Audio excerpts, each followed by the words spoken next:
मित्रों प्रणाम।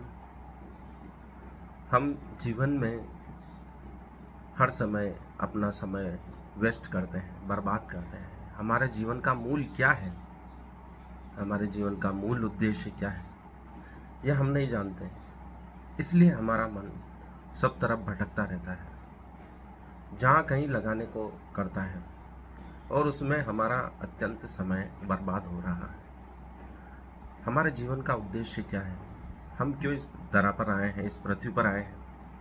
एपीजे अब्दुल कलाम साहब ने कहा था, भूतपूर्व राष्ट्रपति महोदय ने कहा था कि हमें अपने समय पर नज़र रखनी चाहिए कि हमारा कितना समय कहाँ व्यतीत हो रहा है, कहीं वो बर्बाद तो नहीं हो रहा है, कहीं हमारा समय नष्ट तो नहीं हो रहा है उन फालतू कामों में जो हमें नहीं करने चाहिए। फालतू काम करने से मानसिक पीड़ा होती है, तनाव उत्पन्न होता है, समय की बर्बादी होती है, जीवन यूं ही व्यर्थ चला जाता है।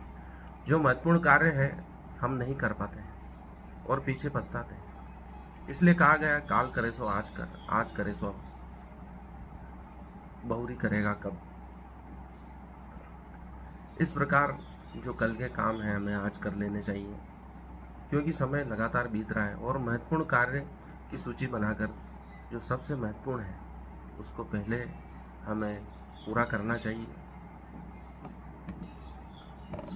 उन कार्यों में समय नहीं बिताना चाहिए जो हमारा समय नष्ट कर रहे हैं, जो हमारे जीवन को सही दिशा में नहीं ले जा रहे हैं। जो कार्य हमारे जीवन को सही दिशा में ले जाते हैं उनकी सूची बनाकर प्राथमिकता के आधार पर हमें तय करना चाहिए कि आज हमें कौन कौन से कार्य प्राथमिकता के आधार पर संपन्न करने हैं। उसकी सूची हम रात को भी सोने से पहले बना सकते हैं या उठते भी, सुबह उठते ही हम सूची बना सकते हैं। लेकिन वही कार्य करना चाहिए जो सबसे ज़रूरी है हमारे लिए, जो हमारे जीवन को नई दिशा दे सकते हैं, हमारी उन्नति में सहायक हैं।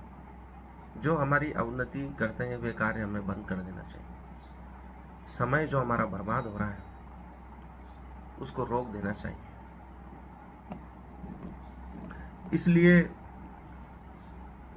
जब भीष्म पितामह जब देवव्रत कहलाते थे और देवलोक से शिक्षा प्राप्त कर कर पृथ्वी पर आए थे, गंगा उनको शांतनु के पास छोड़ गई थी, तो वे जिज्ञासु थे कि देवताओं में क्या ज्ञान प्राप्त होता है, क्या शिक्षा दी जाती है, कैसा उनका व्यवहार होता है, कैसा उनका सामाजिक ताना बाना है।